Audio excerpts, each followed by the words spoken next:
Sleeping Beauty. Chapter 1. This is a story about a king and a queen who live in a palace. They say to each other every day of their lives how they want to have a child. Soon it happens.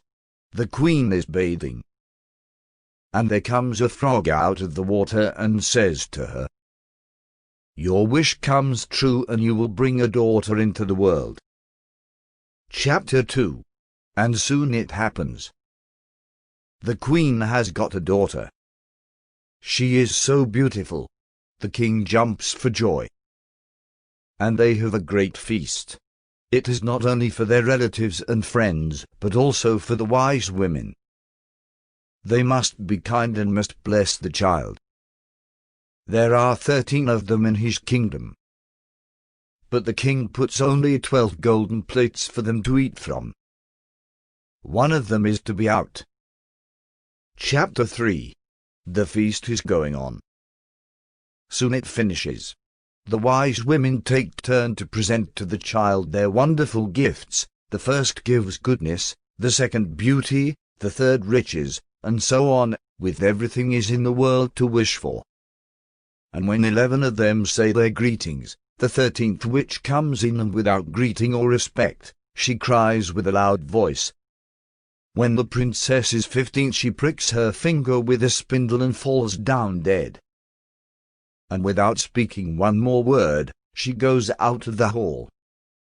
No one knows what to do when the 12th wise woman comes forward. She cannot undo the evil prophecy, yet she can soften it, so she says when the princess is 15th, she pricks her finger with a spindle and falls into a deep sleep for 100 years. Chapter 4. Now the king is sad. He gives order to burn all the spindles in his kingdom up. Time flies. The young princess is so lovely, shy and kind and clever, that everyone who can see her loves her. Now she is 15 years old. The king and queen ride abroad and the princess is alone in the castle. She wants to know all about. She looks into all the nooks and corners and into all the chambers. Then at last she comes to an old tower. She climbs the narrow winding stair. She opens the little door with an old key sticking out of the lock. She turns the key, and the door opens. And there in the little room sits an old woman with a spindle, spinning her flax. Chapter 5. Good day, mother, says the princess. What are you doing? I am spinning, answers the old woman. What is that? Asks the princess. And she takes the spindle into her hand. She begins to spin, and she pricks her finger with it. This very moment she falls back upon the bed that stands there. And she falls into a deep sleep.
Chapter 6.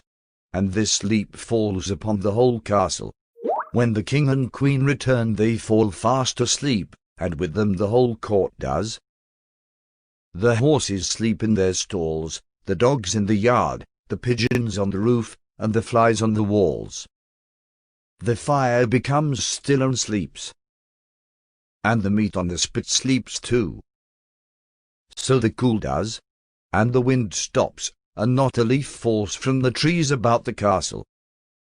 Round about that place there is a hedge of thorns. It becomes thicker every year, and at last the whole castle is out of view. Chapter 7.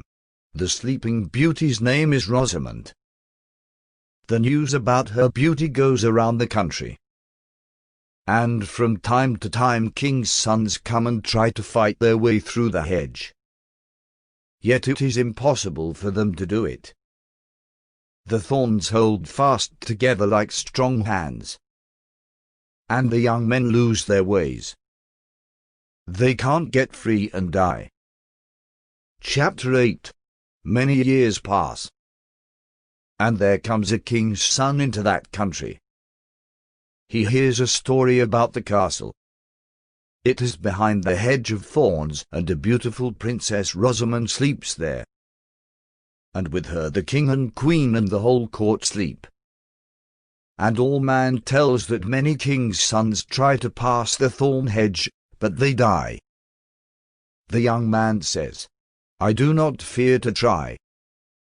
I am going to win thorns and see the lovely Rosamond. The good old man tries to stop him, but he does not listen to his words. Chapter 9. And at last the day comes when the hedge of thorns changes into a hedge of beautiful large flowers. They part and bend aside to let the prince pass.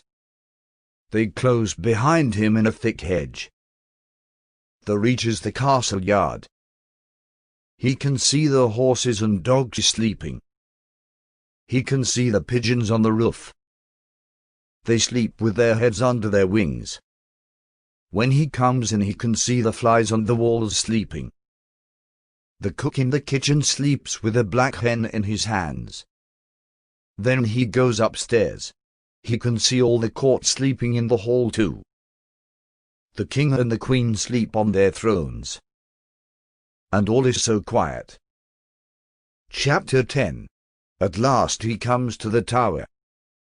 He goes up the winding stair and opens the door of the little room. There he can see Rosamond. She looks so lovely in her sleep. He cannot turn away his eyes. So he kisses her, and she awakes and opens her eyes. She smiles. She rises, and they go down together.